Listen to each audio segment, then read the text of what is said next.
Zee 24 तास एक पाऊल पुढे। आयपीएल मधल्या स्पॉट फिक्सिंगच्या प्रकरणानं भारतीय सट्टे बाजार पुन्हा चर्चेत आलाय। स्पोर्ट बेटिंगला कायद्याच्या कक्षेत आणल्यास सरकारी तिजोरीत हजारो कोटींची भर पडेल, तसंच सट्टे बाजारात काळा पैसा येण्यावर देखील मर्यादा येतील। यामुळे सट्टे बाजारावरचं अंडरवर्ल्डचं वर्चस्व देखील आपोआपच नाहीसं होईल आणि फिक्सिंगचं प्रमाण देखील कमी होणार आहे। भारतात वर्षाला 1 लाख कोटी रुपयांचा खेळला जातो सट्टा। क्रिकेट बरोबरच बजेट आणि निवडणुकांवरही लावला जातो सट्टा।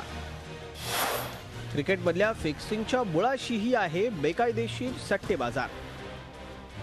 क्रिकेट भारतीयांच्या रक्तात भिनलेला एक खेळ।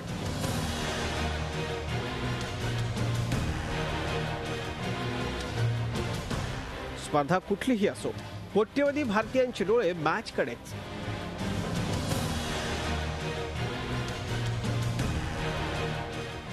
परंतु क्रिकेटला धर्म मानणाऱ्या या देशात आयपीएल मधल्या स्पॉट फिक्सिंगचं प्रकरण समोर आलं आणि संपूर्ण क्रिकेट विश्व काळवंडलं।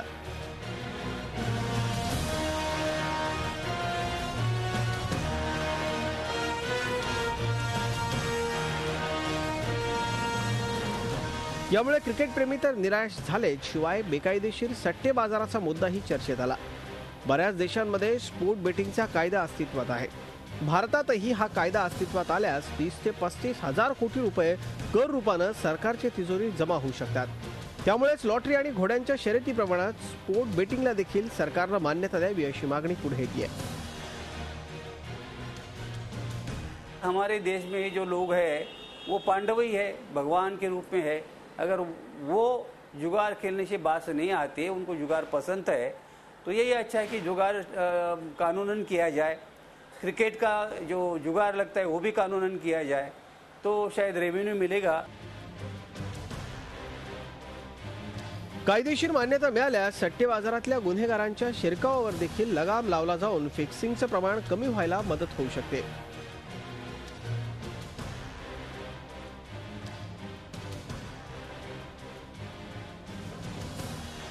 मला असं वाटते काहीतरी कायदा आणायला पाहिजे, जेणेकरून हे बेटिंगच्या पूर्ण प्रोसेस आहे पारदर्शी आणि सुरळीतपणे चालला पाहिजे, जेणेकरून लोकांची फसवणूक होतात किंवा फिक्सिंग होतात मॅचची, अशा प्रकारचं प्रकरण घडणार नाही। भारतात नैतिकदृष्ट्या स्पोर्ट बेटिंग अयोग्य असल्याचं मानणारा मोठा वर्ग आहे, कारण यामुळे खेळाला व्यवसायाचं स्वरूप येईल अशी भीती व्यक्त होतीये। तसंच सध्याच्या सट्टे बाजारातून काही भ्रष्ट अधिकारी आणि राजकीय नेते पोचले जात असल्यानं सहजासहजी स्पोर्ट बेटिंगला कायदेशीर मान्यता मिळण्याची शक्यता जवळपास नाही।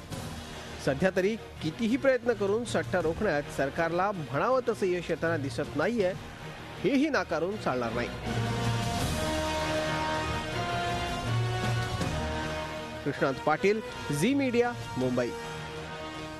झी 24 तास एक पाऊल पुढे।